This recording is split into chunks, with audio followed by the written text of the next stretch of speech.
चाँद रबीउल अव्वल का चमकाता है चमकाएगा। दीवाना नबी के दुश्मन से टकराता है टकराएगा। আর শরিয়াতে কোনো নিষেধ নাই, তবে মনে রাখবেন আল্লাহ নবী জীবন হারাম করার দিয়ে দিয়েছে। ওই হারাম যুক্ত কোনো কাজ যেন জড়িয়ে না যায়। হারাম খাদ্য খেয়ে আনন্দ করাকে শরিয়াতে ইজাজত দেয় না। হারাম জিনিসকে মিলাওয়াট করে দিয়ে শরিয়াতে ইজাজত দেয় না।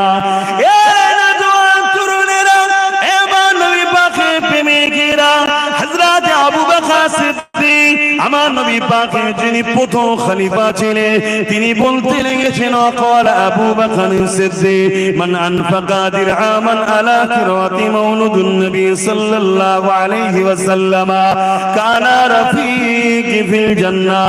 যারা আমার রাসূলুল্লাহর মিলাদ মাহফিল হবে, ওই মাহফিলে কেউ যদি এক দিরহাম দান করে, আমি আবু বকর জানিয়ে দিলাম তারা জান্নাতি আমার বন্ধু হবে।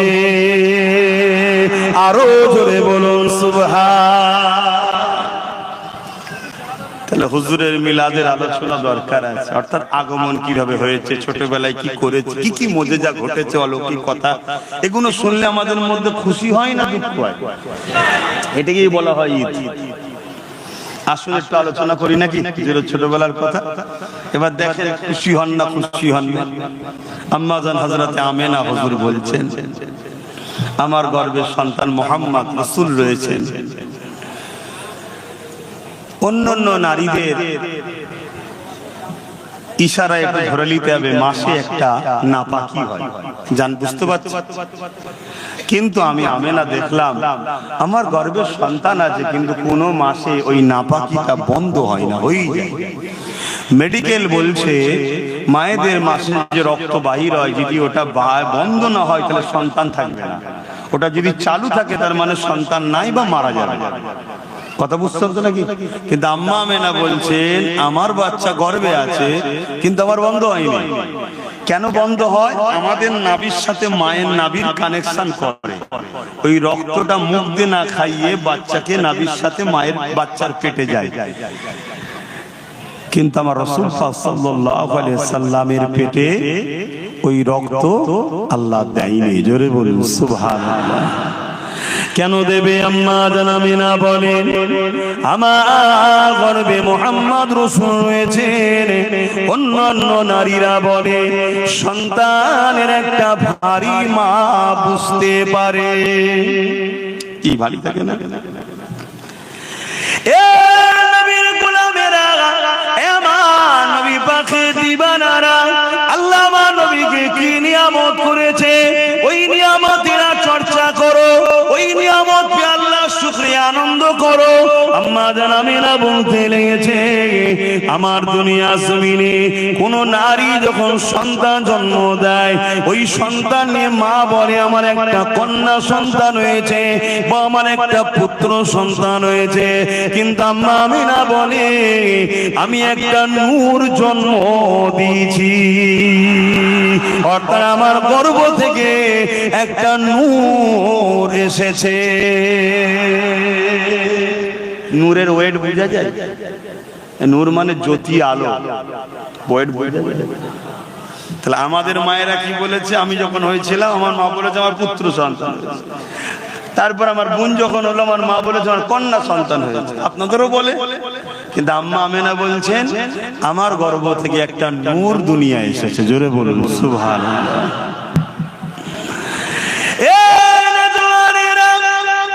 আল্লাহ নবী দাদা হযরত আব্দুল মুত্তালিব আমল করে তিনি যখন বাজারে যান, লোকের মধ্যে একটা আলোচনা হতে লেগেছে আব্দুল মুত্তালিবের পুত্রবধূ আমেনা একটা খুশবু ব্যবহার করে, যে খুশবুটা মক্কার কোন জায়গাতে পাওয়া যায় বলে জানা নাই। কোথা থেকে খুশবু পেল? এত সুন্দর খুশবু এবং বিধবা নারীদের খুশবু বা কাটা তৎকালীন সময়ে তো এবার এখনো মানুষটি ভালো নজরে নেয় না। তাই রাসূলুল্লাহ দাদা সরদার ছিলেন, লিডার ছিলেন, নেতা ছিলেন মক্কার। এই তিনার কানে যখন এই কথাটা পড়েছে, তিনি তিনার স্ত্রী অর্থাৎ রাসূলুল্লাহর দাদি জানের কাছে আলোচনা করতে লেগেছে। আহারে আব্দুল্লাহর পুত্রবধূ আব্দুল্লাহর পরিবার, আমাদের বাচ্চা আব্দুল্লাহ ইন্তেকাল হয়ে গেছে, স্বামীহারা ওই বেটিটা বড় কষ্টের মধ্যে রয়েছে।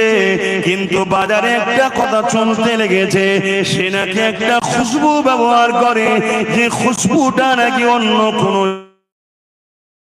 জায়গায় পাওয়া। এই কথাটা শোনার সাথে রাসূল পাক সাল্লাল্লাহু আলাইহি ওয়াসাল্লাম দাদি জান বলতে লেগেছে, আমিও অবাক হয়ে যাই, কিন্তু স্বামী হারা তাই বেশি কিছু বলতে চাই না, যদি মনে দুঃখ পেয়ে যায়। যখন আমিনা গোসলখানা থেকে বাইর হয়, আমি যখন হাম্মামখানাতে প্রবেশ করি, আমি মনে হয় যেন আতরের কোনো ফ্যাক্টরিতে প্রবেশ করলাম। রাসূলুল্লাহ দাদা রাসূলুল্লাহ দাদি জানকে বললেন, চলে তিনাকে ডাকা যাক, জিজ্ঞাসা করে। কেন আমি একটা সরদার আলোচনা চতুর্দিকে হতে লেগেছে, একটু আলোচনা করা যাক। আম্মা জান হযরত আমিনা হুজুরকে ডাকা হলো, দেখে জিজ্ঞাসা করা হয়, মারে এই আতরটা তুমি কোথা থেকে পেয়েছো মা, যেটা ব্যবহার করো?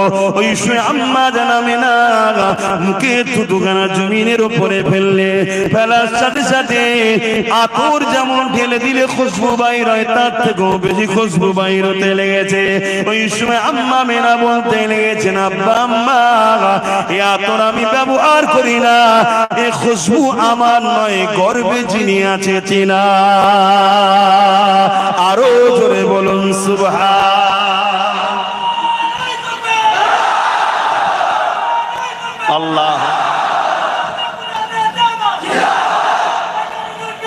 আস্তে আল্লাহ। আমি আবার একবার বলে দিচ্ছি, মাহফিলে আমার স্লোগান দেবে, রাস্তায় যা করেছো ঠিক আছে, মাহফিল আমার হুজুরের। আমি এমন কোনো কেউ হয়ে যায়নি যে আমার স্লোগান দিতে হবে। কিয়ামতের দিন আমার বড় ভয় লাগে, যদি হুজুর ধরে, কিরে তুই কত বড় ভিআইপি পেয়ে গেছিস, আমার স্লোগান দেবেন, এখানে হুজুরের স্লোগান দাও। আর অবশ্যই হুজুরের উপযুক্ত আওলাদ, নবী বংশের উজ্জ্বল নক্ষত্র হযরতে মুজাদ্দিদুজ জামান সৈয়দনা আবু বকর সিদ্দিক দাদা হুজুরের তাকবীরটাও দেবে। কেন? তিনার ওসিলায় এই পূর্ব ভারতের মানুষ দ্বীন ইসলামটা পেয়েছেন। জোরে বলুন সুবহানাল্লাহ। অতএব তিনার স্লোগানটাও দেবে। আমার তো এই রাস্তায় ঠিক আছে, কেন একেবারে বন্ধ করে দিলে অসুবিধা আছে, কেন জালিমদের একটু বুকে ব্যথা হওয়াও দরকার আছে, ওটা দেবে। এই যে ছেলেগুলো গেল, প্রচুর বাইক দেখি র্যালি করে নিয়ে আসলো, কথা বুঝে আসছে, কিন্তু ভয় লাগে আমার। এরা সব হালকা বয়সের ছেলে, পিকআপ জিনিস, কখন মাথা গরম হয়ে যায়, ঠিক আছে, এইটাই ভয় লাগে। তো যাক, আমি আলোচনার দিকে আবার যাচ্ছি। কিন্তু আপনারা বলুন, এই যে হুজুরের কথা কোনো শুনছেন, ছোটবেলার কথা, হুজুর পাক আম্মা জান বলছেন, আমার গর্বে যে আছে সেই বাচ্চাটা হলো খুশবু, আমার নবী হলেন খুশবু। জোরে বলুন সুবহানাল্লাহ। এই কথাগুলো শুনে বুকে হাত দিয়ে বলুন, যারা আমার নবীর উম্মত, আমাদের খুশি হওয়া হচ্ছে না, হচ্ছে না, এটা স্বাভাবিক, স্বাভাবিক। আহা, কেউ যদি কারো একটা বাচ্চা একটু প্রশংসা করে, কারো একটা বাচ্চার প্রশংসা করে যে তোমার বাচ্চার চোখটা সুন্দর, তোমার বাচ্চার হাতটা সুন্দর, ওই বাপ মা খুশি হবে না? হবে না? কিন্তু বাপ মা কি বাচ্চাটাকে তৈরি করেছে? তারপরও খুশি হচ্ছে, ঠিক না বেটি?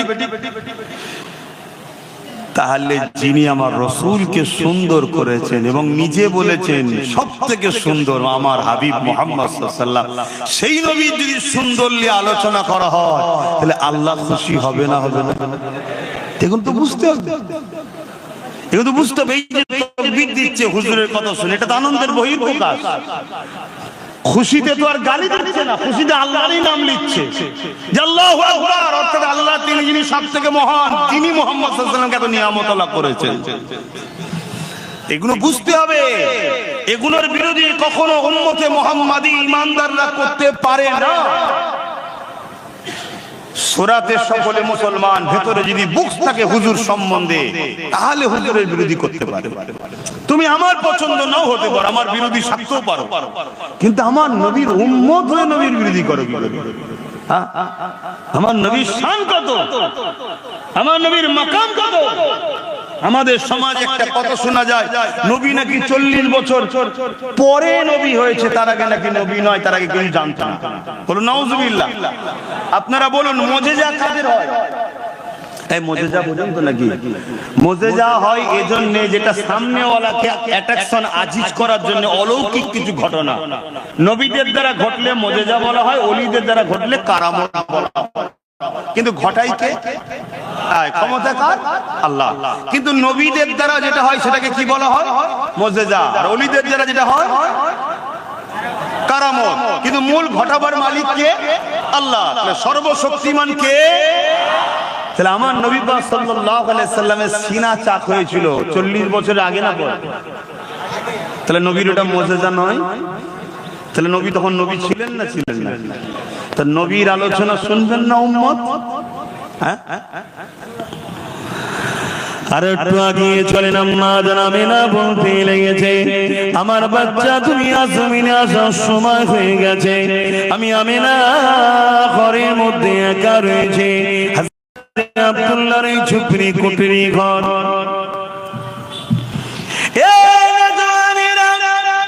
আম্মা জানামিনা বলতে লেগেছে, আমার মনের মধ্যে বাসনা হলো নারীদের সন্তান হবার সময় অন্য নারীদের সহযোগিতার প্রয়োজন হয়।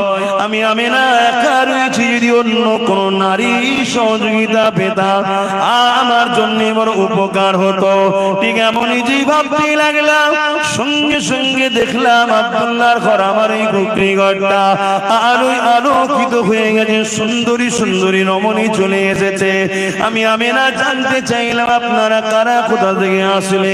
ওই নারীরা বলতে লাগলো, আমিনা আল্লাহ দোস্ত আসবে মেহমানদারি আপনার খেদমত করার জন্য, আল্লাহ আমাদেরকে পাঠিয়েছে, আমরা হলাম জান্নাতের হুর।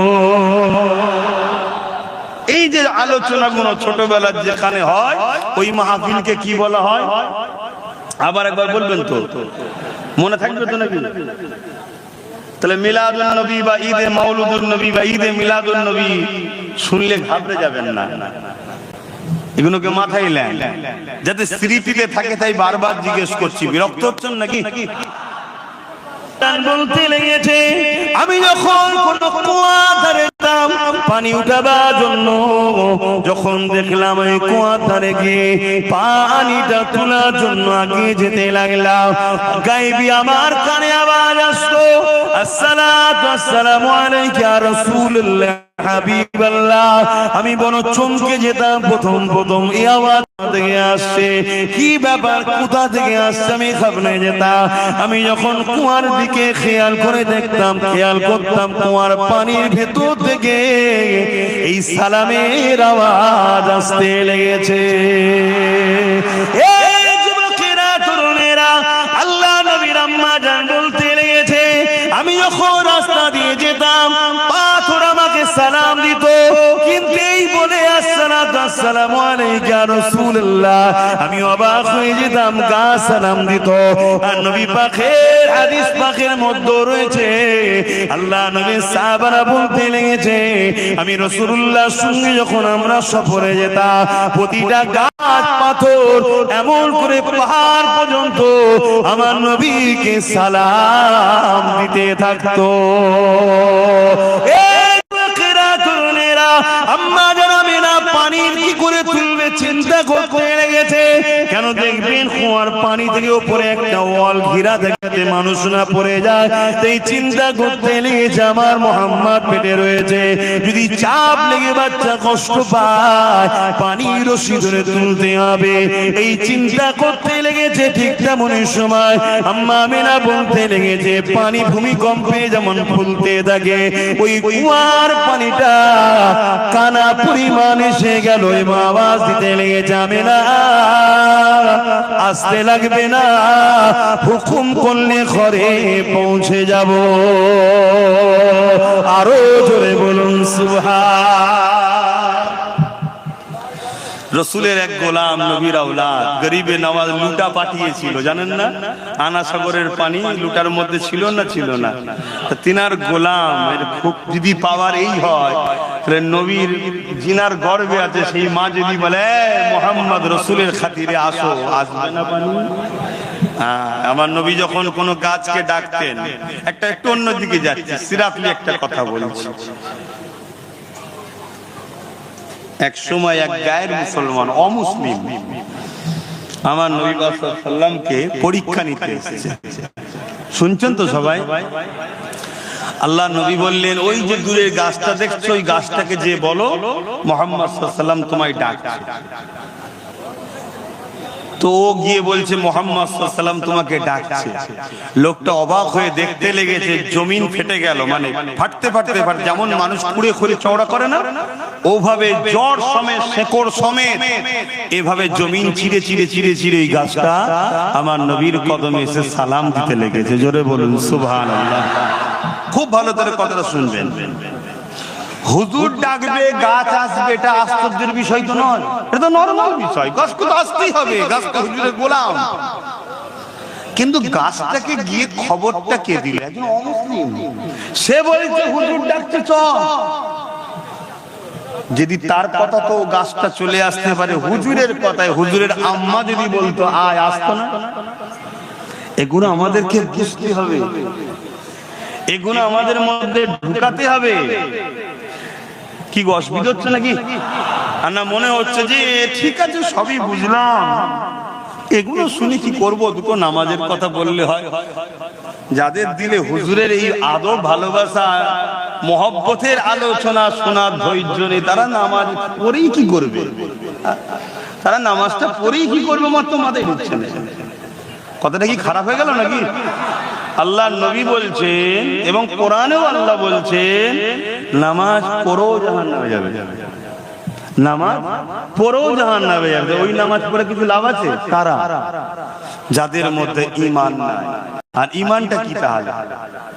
নামাজ পড়েও যদি জাহান্নামে যেতে হয়, তাহলে নামাজটা তো ঈমান নয়। ঈমানটা কি? ঈমানটা হলো হুজুরের মহব্বত ও আদব। জোরে বলুন সুবহানাল্লাহ। এটা ঈমানের মূল। এটা গাছের মূল হয় না, ঈমানের মূল। এবারে ঈমানের মূলের অনেক শাখা পোশাখা, ডাল টাল আছে, অনেক কিছু আছে, কিন্তু মূলটা হলো হুজুরের প্রেম ও আদব। জোরে বলুন সুবহানাল্লাহ। এগুলো বোঝেন কেন? আজ আমাদের মধ্যে সবই আছে। মসজিদ বেড়েছে না কমেছে? টুপি বিক্রি বেড়েছে না কমেছে? বোরখা বিক্রি বেড়েছে না কমেছে? মাদ্রাসা বেড়েছে না কমেছে? সবই তো বেড়েছে, তাও মার খাচ্ছি কেন? মূল জায়গাতে ভাটা পড়ে গেছে। আমাদের প্রেমে কিন্তু ঘাটতি হয়েছে। কই বেলাল হুজুর? কই সিদ্দিক আকবরের মতো প্রেমিক? কই উসমান গানির মতো প্রেমিক? কই মাওলা আলী শেরে খোদার মতো প্রেমিক? কই বলুন। আরে খুব ঠান্ডা মাথায় শোনো যুবক, বাপ মা ভাই বোন, নামাজের আলোচনা দরকার, রোজার আলোচনা দরকার, হজের আলোচনা দরকার, দান খায়রাত আলোচনা, শরীয়তের সব আলোচনাই দরকার। কিন্তু সব আলোচনাটা 30%, হুজুরের আলোচনা 70% করতে হবে। এটা হলো মূল। এটা থাকলে ওইটা যদি অল্প হয়, অল্পতেও পার হওয়া যাবে। জোরে বলুন সুবহানাল্লাহ। আর এটা নেই, ওটা যদি 100% থাকে, ও জাহান্নামে ঢুকবে আর বেরোবে না। আমি আরেকটু যদি আপনাদেরকে বলি, কেউ যদি আল্লাহর কাবায় তওয়াফ করতে গিয়ে কাবার হাজারে আসদে চুমু দিয়ে মুখ ঘষে, কাবার গিলাফ ধরে কেঁদে, এবং হাতিমের মধ্যে যেটা কাবারি অংশ দেয়াল দিয়ে ঘিরা আছে, না যাওয়া হলো, ক্যালেন্ডার ছবি দেখেছেন তো, ওর মধ্যে সেজদায় পড়ে গিয়েও যদি মারা যায়, আর তার দিলে যদি নবীর প্রেম আদব না থাকে, ও জাহান্নামে ঢুকবে, জীবনে বেরোবে না। আমি চ্যালেঞ্জের সাথে বলছি, আল্লাহর কোরআন এটা, দ্বীন এটা। কথা শুনছেন তো? আর অপর দিকে আরেকজন দুনিয়াবি জিন্দেগিতে ভুল ভ্রান্তি করে ফেলেছে, অন্যায় করে ফেলেছে, শরিয়াতের কাজগুলোকে ঠিকভাবে পূর্ণাঙ্গভাবে পালন করার চেষ্টা করা হয়তো করতেও পারেনি। খুঁত অনেক আছে, ধরলে একবারও পার হওয়ার লাইন নেই। কিন্তু হুজুরের কথা কোনো জায়গায় যদি হয়, রাস্তায় যাচ্ছে অপরিচিত জায়গায় কেউ বলছে ইয়া রাসূলুল্লাহ বলে দাঁড়িয়ে সালাম দিচ্ছে, ও হাজারো ব্যস্ত থাকার পরও দাঁড়িয়ে গেছে, একটু হুজুরকে সালাম দিয়ে যায়। এ দরদ, মহব্বত, চাহাত, প্রেম যাদের দিলে আছে, এই প্রেমের মাধ্যমে আল্লাহকে দুনিয়াতেও চাইলে পরিবর্তন করে দিতে পারে, আর যদি নাও হয় পরকালে নবীর শাফাআত পেয়ে ও জান্নাতের হকদার হবে। জোরে বলুন সুবহানাল্লাহ। হুজুর ছাড়া কোনো গতি নাই, ব্রেনে ঢুকিয়ে নাও, দিলে গেঁথে নাও। আর আজকে পুরো পৃথিবী জুড়ে একটাই ষড়যন্ত্র চলছে, আমার নবীর থেকে আমাদেরকে সরাবা। সে বক্তা সেজে, হুজুর সেজে, পীর সেজে, মুফতি সেজে, মৌলানা সেজে, হাজারো রকম সেজেছে। নামাজের বেলায় সুম্মা আলহামদুলিল্লাহ, রোজার বেলায় আলহামদুলিল্লাহ, হজের বেলায় আলহামদুলিল্লাহ, দাঁড়ির বেলায় আলহামদুলিল্লাহ, মেশকের বেলায় আলহামদুলিল্লাহ, দস্তখান বিচ্ছে খাওয়াতে আলহামদুলিল্লাহ, তাহাজ্জুদে আলহামদুলিল্লাহ, প্রতি বছর হজ করব আলহামদুলিল্লাহ, সব জায়গাতে পাওয়া যাচ্ছে। কিন্তু নবীর আদব, নবীর প্রেম, নবীকে যে উম্মতকে দেবে, এদের দিলে যে নবী ঢুকাবে, এদের সঙ্গে যে নবীর সম্পর্কটা দূরত্ব হয়েছে, জুড়বে, এই আলোচনা করতে চাইছে না। আরে সামান্য দুনিয়ায় যদি একটা কোন দলের লোককে নিয়ে আসেন, কোন দল, যে কোন দল হোক, সেই দলের লোক এসে দাঁড়িয়ে কি বলে? তার নেতার কথাই বলে তো নাকি? কথা বলে, আমার নেতা এই করেছে, আমার নেতা এই করেছে, আমার নেতা এই ছিল, আমার নেতা ওই ছিল, বলে না? বলে না কেন? যাতে সামনেওয়ালা সবাই আমার নেতার সঙ্গে জুড়ে যায়। তাহলে তুমি মোল্লা, তুমি মৌলী সাহেব, তুমি পীর সাহেব, তুমি পীরজাদা সাহেব, তোমার নেতা কে? যদি বলে আমার নেতা মুহাম্মদ রাসূল সাল্লাল্লাহু আলাইহি ওয়াসাল্লাম, তাহলে তোমারও তো উচিত সামনে যাকে পাবে তার সামনে তোমার নবীর আজমত শোনাও, তোমার নবীর শান শোনাও, তোমার নবীর মাকাম শোনাও, তোমার নবীকে আল্লাহ কত শানওয়ালা করেছে বারবার বলো, তাহলে সামনে ওয়ালাগুলো তোমার নবীর প্রেমে পড়ে যাবে। জোরে বলুন সুবহানাল্লাহ। কি দরকার আছে? 52 জুম্মা নামাজ হচ্ছে মসজিদে, 52 জুম্মা মসজিদে নামাজ হচ্ছে। ব্যক্তিগত কোন ইমামের উপর আমার রাগ নাই, ধরিয়ে দিবার স্বার্থে বলছি। কত কিছুর আলোচনা হয়, কিন্তু 52 জুম্মা একটা এমন মসজিদ আছে, একটা জুম্মা তো আমার নবী যে শাফাআত করতে পারবে, এই যে মাকাম নবীকে আল্লাহ দিয়েছে, আলোচনা করে না। আমার নবীকে আল্লাহ সর্বপ্রথম বানিয়েছে যখন কোনো কিছুই ছিল না। জিবরাইল আলাইহিস সালামকে একদিন আমার নবী জিজ্ঞেস করছে, জিবরাইল তোমার বয়স কত? জিবরাইল সাল্লাম বলছে, হুজুর আমার বয়স কত আমি তো এইভাবে বলতে পারবো না, তবে আমি কিছু নমুনা আপনাকে বলছি, আপনি দেখে নেন। কি? আমি যখন সৃষ্টি হয়েছি তখন না জমিন ছিল, না আসমান ছিল, না জান্নাত ছিল, কিছুই ছিল না। কোন জিবরাইল, ইসরাফিল, মিকাইল, আজরাইল কেউ ছিল না। আমি জিবরাইলকে যখন বানিয়েছে, আমি মাথা তুলেছি, আল্লাহ পাকের আরশ আজিমের নিচে একটা নূরের তারার ঝলক দেখলাম, যেটার এত সুন্দর ছিল, এত চমক ছিল। ওই প্রত্যেকটা মানুষ সুন্দরের দিওয়ানা হয় না? এটা ফুলকে দেখার শখ করে না? করে না? কত রকম স্টাইলে কেন সৌন্দর্য? আরে একটা ফুলকে দেখে তুমি বলছো সৌন্দর্য? যার জন্য কায়নাত হয়েছে তিনি কে? তিনার কথা ভাবো যুব সমাজ, তিনাকে প্রেম করো।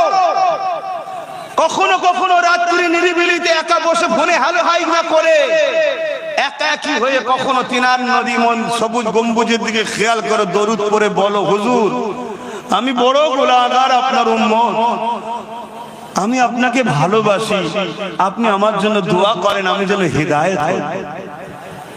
বলো,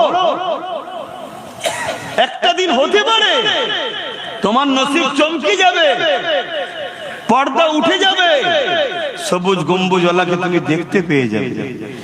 বললেন না সুবহানাল্লাহ? আর একবার যে আমার হুজুরকে দেখবে, সে 100% নিশ্চিন্তা। আল্লাহ থেকে জান্নাত যাওয়ার উপযুক্ত বানিয়ে নেবে কেন? তার জন্য জাহান্নামের আগুন হারাম হয়ে যাবে। জোরে বলুন সুবহানাল্লাহ। এগুলো বোঝো আমার ভাইয়েরা। আজ আমাদের এই মুসিবত কেন? আমাদের মধ্যে হুজুরের প্রেম আদব কমে গেছে। কি হলো আবার? কথা বললে হবে না। কি যেন বলছিলাম?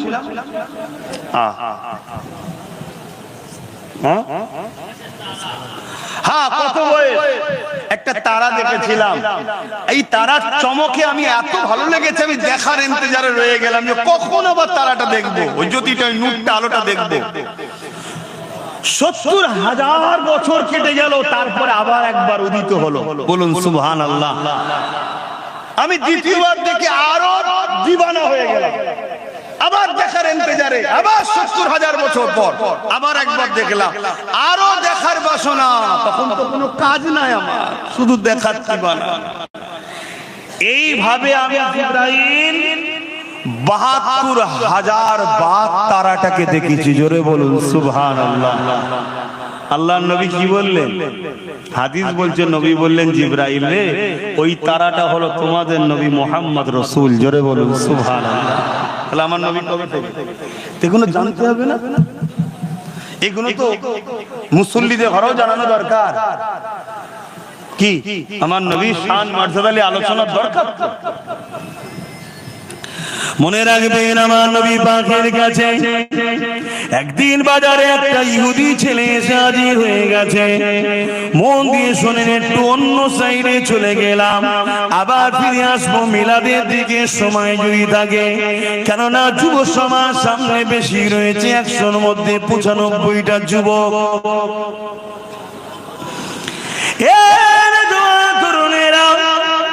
লাইন যদি ঠিক জায়গায় কানেকশন থাকে, কারেন্ট যদি এখনো নাও আসে, মিনটা পড়ে আছে তো কি হয়েছে, তার যদি ঠিক কানেকশন থাকে, যখন মেন সেন্টার থেকে উঠানো হবে অবশ্যই আপনার হৃদয়ের বাতিটা জ্বলে যাবে। কিন্তু কানেকশন যদি বিচ্ছিন্ন থাকে, সব জায়গায় বাতি জ্বলবে, আপনার বাতি কিন্তু জ্বলবে না। তাই কানেকশন হুজুরের সঙ্গে ঠিক রাখেন। আর হালকা বয়সে ভুল হয়ে যাচ্ছে, একটা দিন আপনার এই প্রেম আপনাকে হাজি বানাবে, নামাজি বানাবে, জাকিরিন বানাবে, তওবাকারী বানিয়ে আল্লাহ ওয়ালা করে কবরে নিয়ে যাবে।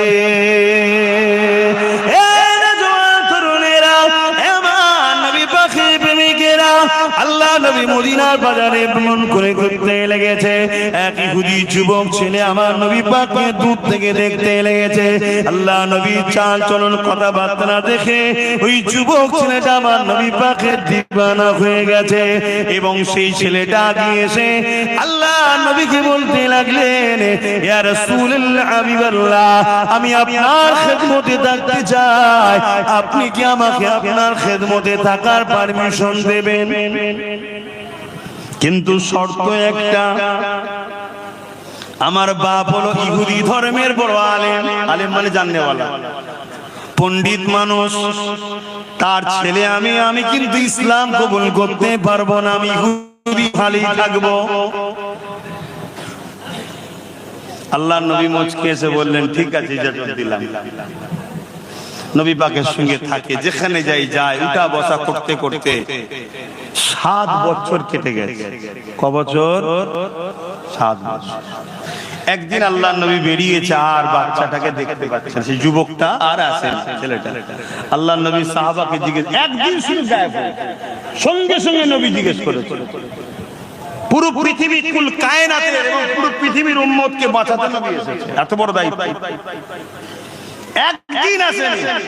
নবী বলছে, সেই ছেলেটা কোথায় গেল? সাহাবা হুজুর খবর দিলেন, হুজুর সে বড় বিমারে, অসুস্থতায় আসতে পারে না। আল্লাহ নবী সঙ্গে সঙ্গে যুবকটা বাড়িতে চলে গেল।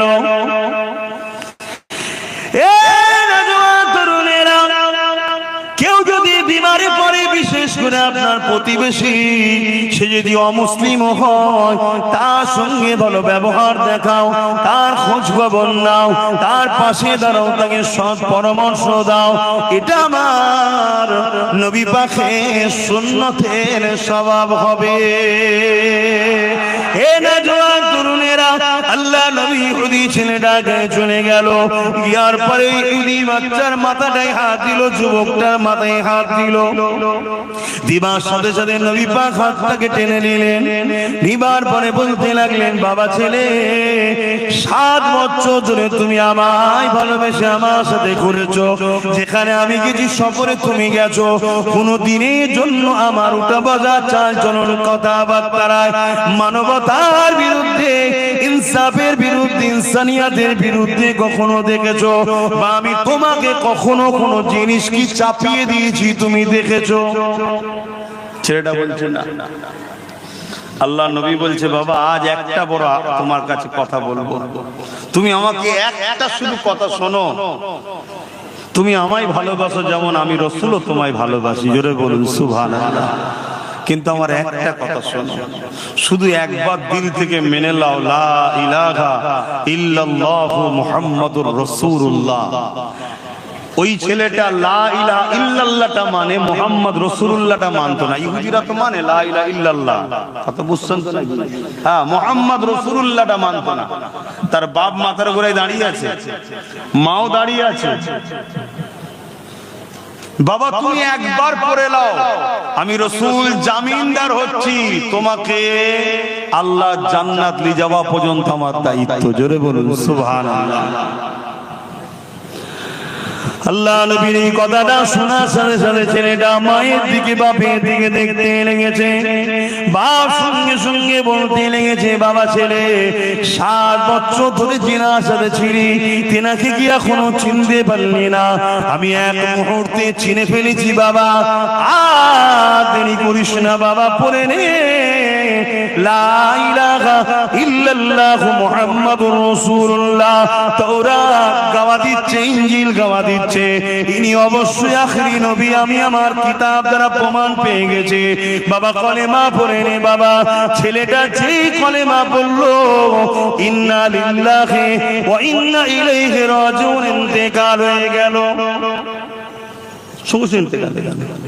এখন বলো তো যুবক, এই ছেলেটা কি নামাজ পড়েছে, রোজা হজ করেছে, যাকাত দিয়েছে, দান খায়রাত করেছে? কোনো সময়ই তো পাইনি, শুধু কলমা পড়েছে আর সঙ্গে সঙ্গে ইন্তেকাল করেছে। এই যুবকটার এখন মর্যাদা কত? কস পাকের থেকে বড় না কম? বলো বলো বলো, সাহস করে বলো। গৌস পাক সমস্ত ওলিদের বাদশা যিনি, তিনার থেকেও বড়। আরে হ্যাঁ না না বলবেন তো? খাজা হুজুরের থেকে, দাদা হুজুরের থেকে, কেন? তাহলে কোন জিনিস ইনাকে এত বড় করলো? বলো বলো বলো। নামাজ 100% বলে যাচ্ছি, পড়তেই হবে, কোনো গুঞ্জাইশ নাই ছেড়ে দিবা। রোজা রাখতেই হবে, হজ করতেই হবে, কিন্তু এগুলো করে তুমি যদি মনে করো আমি জান্নাতে যাব, তাহলে আমার আফসোস। এগুলো তুমি বান্দা হিসাবে তোমার ডিউটি, কর্তব্য, তোমার মালিকের হুকুম তোমার পালন করতে হবে, এবং তোমার সুস্থতা কল্যাণের মধ্যে আছে। জান্নাত যেতে গেলে একটা ভিসা লাগবে। সৌদি আরবে যেতে গেলে ভিসা লাগে না? লাগে না? কেন রে বাবা? একই পৃথিবী তো, একটা বিছখানে সাগর রয়েছে মাত্র। আমার টাকায় যাব প্লেন চেপে, আমি খাবো আমার পয়সা খরচ করে, তাও থাকতে দিবি না? না। এখান থেকে যদিও ছেড়ে যাই, এয়ারপোর্টে ধরবে যেই ভিসা নিয়ে অমনি রিটার্ন, ঠিক না বেটি? কেন? ভিসা নাই। তাহলে দুনিয়ার নিজাম যদি এক দেশ থেকে আরেক দেশে যেতে গেলে ভিসা লাগে, তা দুনিয়ার দেশ থেকে জান্নাতের দেশে যাবে ভিসা ছাড়া? এই ভিসাটা হলো এইখানে মুহাম্মদ রাসূলের প্রেম ও আদেব আছে কি না? না। তাই কবরের শেষ প্রশ্নটাই ভাইটাল। আমার নবীকে দেখিয়ে জিজ্ঞেস করা হবে, ইনার সম্বন্ধে তোর আকীদা কি ছিল বল। ইনি কে নয়, ইনার সম্বন্ধে তোর আকীদা কি ছিল বল। মিলাদ বানাতিস, আনন্দ করতিস, শুকরিয়া আদায় করতিস নবী পেয়ে, খানা করে গরিবকে খাওয়াতিস, এতিমদেরকে দান খায়রাত করতিস, আল্লাহ শুকরিয়া আদায় করে ইনার আলোচনার মজলিস বানাতিস, লাইটিং সুন্দর করে সাজাতিস। মাফ করবেন আমি যদি ভুল না বলি, আপনারা মন দিয়ে শুনবেন। আমার নবী আসার জন্যই তো পৃথিবীতে 1 লক্ষ মতান্তর 2,24,000 নবীকে আগে পাঠানো হয়েছে, জায়গা ঠিক করার জন্য। বোঝেন জায়গা? ভিআইপি লাস্টে আসে না প্রথমে আসে? বলবেন না? দুনিয়ার যদি আমাদের তৈরি করা ভিআইপি, তার জন্য আগে সব এসে চেক হয়ে গেল, সবকিছু হয়ে গেল, কত এলান করা হয়, এই যিনি আসছে উনি এমন, যিনি আসছে উনি এই করেছে, যিনি আসছে উনি পিঠ জাদা, উনি বাবা আব্বাস সিদ্দিকী। আমার যদি এত কিছু প্রচার করা হয়, কত হ্যান্ডবিল, কত মাইকিং করেছে না করেন? কথা বলবেন তো নাকি? তো দোনো জাহানের সুলতান আসবে, লেভেল যেমন তেমন লেভেল আলোকিত প্রচার করবে। বাপ আদম থেকে ঈসা নবী পর্যন্ত সবাই প্রচার করছে আসছে আসছে আসছে। আমার আল্লাহ পাক তারা দিয়ে, চাঁদ দিয়ে, সূর্য দিয়ে, গাছপালা দিয়ে পুরো পৃথিবীকে সাজিয়েছে মূলত মুহাম্মদ রাসূলের জন্যই। জোরে বলুন সুবহানাল্লাহ। তাহলে সেই আল্লাহর দেখানো পন্থায় আমরা উম্মত হিসাবে সেই আল্লাহর বন্ধুকে পেয়ে, নিয়ামতকে পেয়ে, কেন আমরা একটু সুন্দর করে সাজিয়ে নবীর আগমনের মাসে নবীর আলোচনা করব না? কিন্তু ভাবতে হবে, টাকা কত জায়গায় বেরিয়ে চলে যাচ্ছে, ফতোয়া হয় না কি? হ্যাঁ, বেটার বিয়েতে, বেটির বিয়েতে, বাপ রে বাপ, লাইটিং করে আর করে গরু জবাই করে 4 দিন 5 দিন ধরে খানা খাওয়াচ্ছে। ওরে বাপ রে বাপ, কত খরচ, কোন জায়গায় ফতোয়া হয় না। শুধু ফতোয়া হুজুরের আগমনের আলোচনাতে হয় না। তাহলে তো বুঝতে হবে এগুলো। যাক, নামাজ আছে তো, ভাই নামাজ আছে। তাহলে নামাজ যখন এসে গেছে, নামাজ নিয়ে একটা কথা বলি, একটু মন দিয়ে শোনে। নামাজে আমরা দাঁড়াই, কিভাবে দাঁড়াই? জায়গা পাক হতে হবে, কেবলা মুখী হতে হবে, তাই তো না? নিয়ত করতে হবে, তাহরিমা বানতে হবে, সূরা ফাতিহা পড়তে হবে, সূরা মিলাতে হবে, রুকুতে যেতে হবে। সুবহান রাব্বিল আযীম, সুবহান রাব্বিল আযীম, সুবহান রাব্বিল আযীম সব থেকে কম 3 বার পড়তেই হবে। আবার সোজা হয়ে দাঁড়ালেন, আবার সিজদায় চলে গেলেন, সুবহান রাব্বিল আলা, সুবহান রাব্বিল আলা, সুবহান রাব্বিল আলা। আবার কিয়ামে দাঁড়িয়ে গেলেন, সূরা ফাতিহা পড়লেন, সূরা মিলালেন, আবার রুকুতে, আবার দাঁড়িয়ে, আবার সিজদাতে, সুবহান রাব্বিল আলা 3 বার পড়লেন। 2 রাকাত নামাজ হলে সালামে বসে গেলেন, 4 রাকাত হলে আবার উঠে দাঁড়াতে হবে। 2 রাকাতে যখন আপনি বসে গেছেন, এবারে আপনি নিয়ত করছেন, আল্লাহ রুকু আপনাকে দিলাম, সিজদা আপনাকে দিলাম, কিরাত আপনার জন্য পড়লাম, আল্লাহ সূরা মিলালাম আপনার জন্য, ব্যবসা কাজে ছিলাম ছেড়ে দিয়ে দাঁড়িয়ে নামাজ আপনার জন্য পড়লাম, আল্লাহ পাক খানা খাওয়া ছেড়ে দিয়ে নামাজ আপনার জন্যই পড়লাম। এই নামাজ শুধু আপনার জন্য। আল্লাহ বৈঠকে বসে আছেন, সালাম ফিরবে। এ যুবকেরা কবুল হবে কি হবে না জানি না, তাই তো নাকি? হ্যাঁ কি না, খিদে পেয়ে গেছে। আল্লাহ আওয়াজ দিয়ে দিলেন, বান্দারে, ওরে আমার বান্দি রে, তুই কি চাস আমাকে যে রুকু দিলি, আমাকে যে সিজদা দিলি, আমার জন্য যে তাসবিহ পড়লি, আমি আল্লাহ তোর রুকুর মুখাপেক্ষী নয়, তোর সিজদার মুখাপেক্ষী আমি আল্লাহ নয়। আব্বা যদি সিজদা না দেয়, আব্বাসের কপাল ফাটবে, আল্লাহ মুখাপেক্ষী নয়। আমি যদি সেজদা দিই, আমার নসিব করো যে আল্লাহ আমাকে সেজদা দেওয়ার তৌফিক দিয়েছে, তাই তো নাকি গো? তো তুই কি চাস কবুল হোক? অবশ্যই আল্লাহ চায় নামাজটা কবুল করে নেন, রুকু সিজদা কবুল করে নেন। আল্লাহ পাক জানিয়ে দিলেন, সালাম ফিরবার আগে আমার বন্ধুকে সালাম দিয়ে দে। পর আসসালামু আলাইকা আইয়ুহান নবী।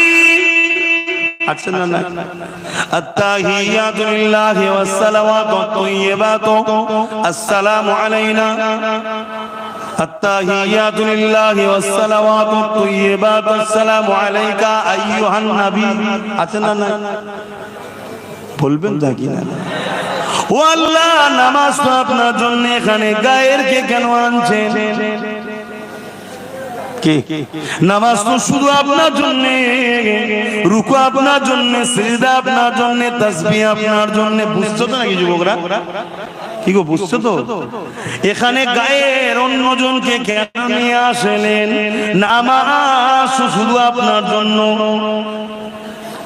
আপনি তো বলেছেন লোক দেখানো হলে চলবে না শুধু আপনার জন্য তাহলে এখানে মোহাম্মদ রাসূলকে কেন সালামটা দিতে বলছেন এ আমার বাংলা বান্দিরে মোহাম্মদ রাসূল যদি আমার গায়ের হতো পর হতো তাহলে সালাম দিতে বলতাম না সালাম দিয়ে তোকে বুঝিয়ে দিলাম মোহাম্মদ রাসূল আমার পর নয় আপন আর এই সালামের সাদকাতে আমি আল্লাহ তোর নামাজটা কবুল করে নেব নামাজ পড়ার আগে নবী চিনা দরকার আছে না নাই কি গো একটু বলবেন তো আচ্ছা নবীকে তো সালাম দেয়া হলো আল্লাহ বলছেন আমার নবীকে সালাম দিলি নামাজ কবুলের জন্য এবার আমার বন্ধু তো খুশি হবে তার হাল ছাড়ানো তারপর আরেকটু আগে যে বল আল্লাহুম্মা সাল্লি আলা মুহাম্মাদ তারপরে বলে ওয়া আলা আলি মুহাম্মাদ অর্থাৎ আলে মুহাম্মাদের উপর দরুদ সালাম পড় জোরে বলুন সুবহানাল্লাহ নবী আর নবীর আহালদের মর্যাদা বুঝতে পারছেন কিন্তু সময় নেই আল্লাহ তৌফিক দেন কখনো হবে আসুন একটু সেই নবীকে সালাম দেব হে নবী সালাম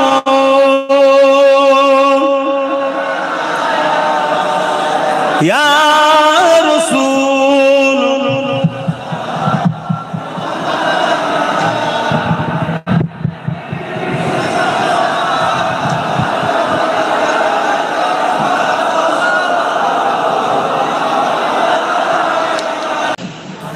এ চাঁদ রবিউল আউয়াল কা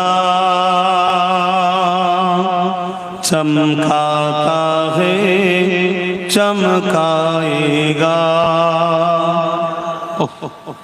যন্ত্রণা শেষ আছে এই টুপি নিয়ে কেন বসে তুলছিস তুই জানিস টুপিটা নবীর সুন্নাত দাদা হুজুরে ওসিয়তনামা পড়বে টুপি যদি পরে নে সে নেকি পাবে কিন্তু টুপি নিয়ে কেউ তুচ্ছ তাচ্ছিল্য করলে কাফের হয়ে যাবে কেন নবীর সুন্নাত বুঝতে পারছেন খবরদার টুপি পয়সা তোলার জিনিস নাই এ চাঁদ রবিউল আউয়াল কা চমকাতা है চমকাएगा এ চাঁদ রবিউল আউয়াল কা চমকাতা है चमकाएगा ईमान अकीदत का जलवा दिखलाता है दिखलाएगा ये चाँद रबीउल अव्वल का चमकाता है चमकाएगा एक परचम अर्ज के ऊपर है एक काबा पर एक अक्सा पर एक परचम अर्श के ऊपर है एक काबा पर एक अक्सा पर जिब्रील के हाथों में परचाम हक लहराता है लहराएगा ये चाँद रबीउल अव्वल का चमकाता है चमकाएगा दीवाना नबी के दुश्मन से टकराता है टकराएगा